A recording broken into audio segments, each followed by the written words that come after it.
sometimes when we're picking the market that we target, we go into markets where there might not be the desire or the appeal, and this is something to be careful of. And you often won't know this until you try it. And I do think that it's still important to try something and see what response that you get back.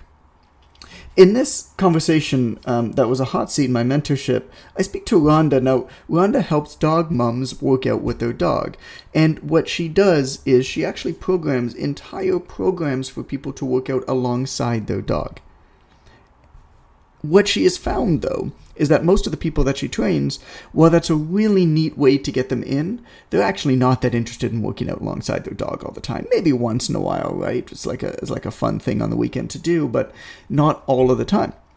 And so we talk about what this means. We talk about perhaps there needs to be a shift with her program in that she doesn't need to build her entire programming around working out with your dog, but it's a really, really neat angle. And how to work backwards and use that in her marketing to attract the type of people who are like her.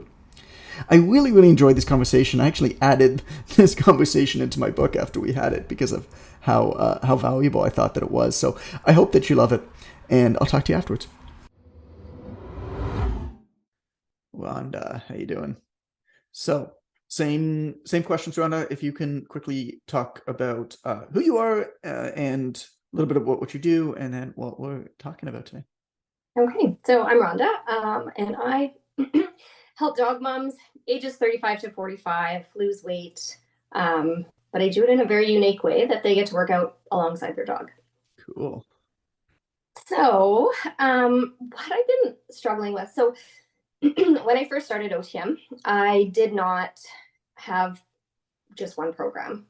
I had quite a few programs. And so now, since joining OTM, I've kind of joined them and brought them together. And one of the things that I'm finding is a lot of the women who join are really joining more for their own weight loss, their nutrition. The dog side is cool, but I'm finding like they're not really into the whole aspect of working out with their dog. It's the hook. Yeah. It's the Yeah. hook. It's like fun to do once or twice, but then Yeah. So I do have like my ideal client in the program right now. She's amazing. She loves everything that has to do with her dog. But I she's think still that's working maybe, out with her dog. Like every yeah. workout she's doing with the dog. Yeah. Oh yeah. Like she does have a couple that she does on her own, but he's also in dog sports, her dog. So I have to kind of give him breaks as well, because otherwise we'd do his workout as well. Um, but what I think right now is maybe just my reach. I'm not reaching the right people necessarily, because most people who come in, and maybe that's how it'll always be, that they're coming for mainly their own reasons, and then the dog stuff is kind of an added bonus. But I think the dog stuff is what makes you unique. I think it's an uncommon commonality that you have. I don't know if it's a strong enough hook for somebody to like really. Yeah, for example, I got a friend who he actually sold a lot of DVDs, but he did like basically sex workouts. I don't even know a better way to describe it, but it was like super sexual romantic workouts to do with your partner. And it was like two really attractive sweaty black people who were like 98% naked doing like leg lifts while one was staring up at the other one standing over, right? Like you know what I'm talking about, right? Which is great to sell a DVD because it's the kind of thing where you're like, hey honey, you know what I'm saying? But like ain't nobody gonna do that for a long time. It's kind of a fun, so selling DVDs is great because somebody's going to buy one DVD with it. And I think with you, maybe that like I almost feel like with you that could be a great like one-time sale program, because, and even as like a DVD or something, because that's a hell of a great like Christmas gift and birthday gift for somebody to give to somebody else. But for ongoing training, I don't know, maybe I'm just not a dog lover. Like I'm not like, I don't like dislike dogs, but I wouldn't. yeah, And also, I mean, how do you account for different sizes of dogs? Some dogs are big, some dogs are small. You know, like bench press your dog. I'm assuming that's what it is. Oh no, it's not at all. No, so I'm a canine It's fitness like lying down. so no, the dogs do like basically you would do your sets and then while you're on your rest you work with your dog does exercises. So I'm actually like a certified canine fitness trainer, so I actually know all of the, it's similar programming to becoming a personal trainer but for dogs. Cool. Yeah, so it's definitely, you know, for instance, like somebody teaches their dog how to sit, they may actually not teach them how to sit correctly and could cause imbalances in their dog, which increases their injury risk, all of those things. Or people have no idea that you're not supposed to run your dog full tilt for 3 hours Right. because they'll do it, but we're putting them at risk for injury. So it's actually a very yeah, it's not bench pressing your dog, but It's not bench pressing your dog. I'm just gonna still assume that somebody's bench pressing their like massive hound. I do, going back to our conversation though. Bob's just doing it. No, Bob, you don't use weights, so clearly you're not gonna be doing it. I think I do think that it's great for like a DVD or like a one-time purchase. That's like a good gift. But yeah, ongoing training.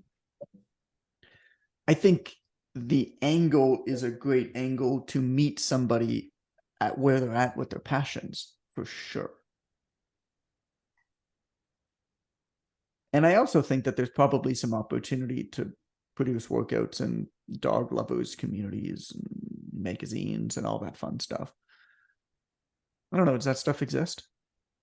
You get like a dog magazine, like a pet magazine, yeah. and there's people who have workouts printed in there. Well, I don't know about workouts, but there's definitely dog magazines. Yeah. Oh, for sure. Yeah. But I mean, it could be interesting. Yeah, like what I offer is probably, I don't know if anybody else I've ever heard of Yeah, kind of does, but there are canine fitness trainers out there, obviously, that do just programs for dogs. Um, whereas this is, this is together. yeah, There, I'm sure. Let me Google this while we're talking. Uh, National Dog Lover Day. Let's see. Okay, so National Dog Lovers Month is August, and National Dog Lovers Day, International Dog Day or National Dog Day is August 26th.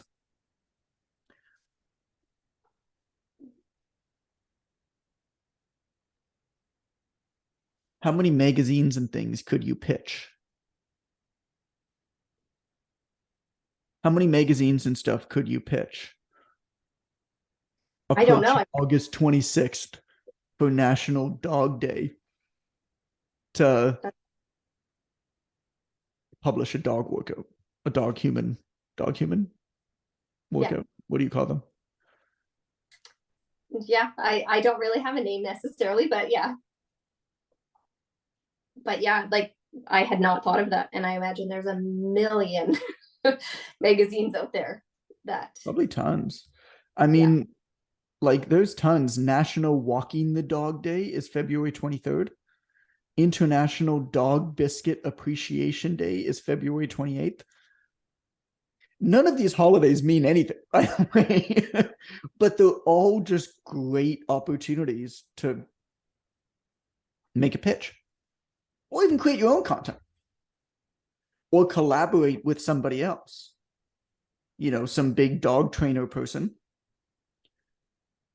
who has a big page, let's say. Could you go to them and you'd be like, hey, what's the guy? He's like Caesar, the dog trainer dude. What's that dude? I mean, I don't know. You know more than I do. I don't know any of the influencers in the space, but I'm sure that there's many of them. Or there's like, I know that there's famous dogs all over the place. Well, are there any that are reasonably close to you? And could you call them up and say, hey, you know, it's whatever day it is, April. This day is coming up. Let's do a dog workout to go live collaborating on this day, for example. yeah. I like it. I like it as a very unique appeal to show that you have something in common with these people, and also just to give you a little bit of direction. Like, I think that's what is missing often from this conversation about vision and about picking your niches.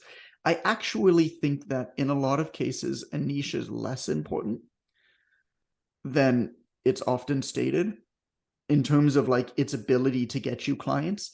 I think more than anything else, the main part of its importance and why I harp on it so much is it just gives you some direction and some finality of what you should do and permission to go and just go all out and pursue it. Because how would you ever decide otherwise? There are so many things that could work, and it's all going to come down to aggressive, ongoing execution. And the more focused you are in that, the better.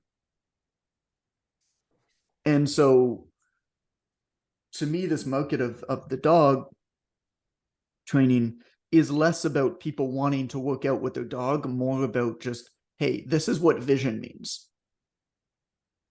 And then you can work backwards from there. And just like look up pet holidays. I don't know. There's like a million of them. And they're all made up. Let's see in February, or let's see in April. April's Prevention of Cruelty to Animals Month. April is National Pet First Aid Awareness Month. April is Active Dog Month. Yes, it is. Yeah. April 1st to 7th is International Poo-Poo Scooper Week. I mean, like, there's just April 10th is National Hug Your Dog Day. Do a workout around that. Yeah. Or talk about how important it is to do chest flies in the gym so that you can become a better hugger, so that you can hug your dog better for April 10th. I love that. April 21st is National Bulldogs Are Beautiful Day. Do a workout with a bulldog. Like, you could do, like, I could send you this thing, man. There's a lot of them. But you see what I'm getting at. I hope that Totally. once you have this vision, your entire market could be like every single month there's all of these days. Your entire market could be just building something for every month around these days. Like, every piece of content could be around this. Could be like kind of become a joke. I don't know. Yeah, no, but there's some like really, really great ideas. April 29th, National Hairball Awareness Day. I don't know if dogs get hairballs so much, but but some might, I guess. May 14th is International Chihuahua Appreciation Day. Yeah, even the animal cruelty thing, I was like, I could approach a rescue and do a workout with a rescue dog. Oh God, that'd be amazing. Yeah. The Chihuahua Day, you could just write off a trip to Mexico. Take a business trip to Mexico, write off the whole damn thing. Hell yeah. Yeah. Cool. I dig it. I think this will be fun. I'm looking forward to this. I hope you do this. Yeah. Like, go to Mexico, I'm totally game for that. Yeah, there's a lot of Chihuahuas there, I'll tell you that much. I'm actually every dog is a Chihuahua breed. I'm going May 18th. So is that close enough that I could write it off? There are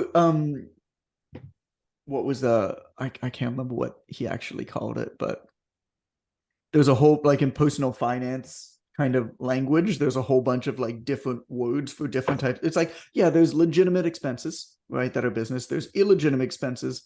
And then there's kind of a, you're bullshitting, but you're probably not going to get caught expenses. It's like, this kind of probably falls into that. And I think you'll be fine. Cool. Thank you, Rhonda. Thank you. This is fun. And let me know how it goes. John, again, hope that you enjoyed that conversation with Rhonda as much as I enjoyed having it when we had it. It was a really, really fun one. Before you go, I want to recommend another episode to you, but before that, I want to invite you to apply for my high-end mentorship. So if you're already doing $1,000 a month online, then you might be a good fit for it. So send me a DM on Instagram. I'm at It's Coach Goodman. That just says mentor. We'll have a conversation about it.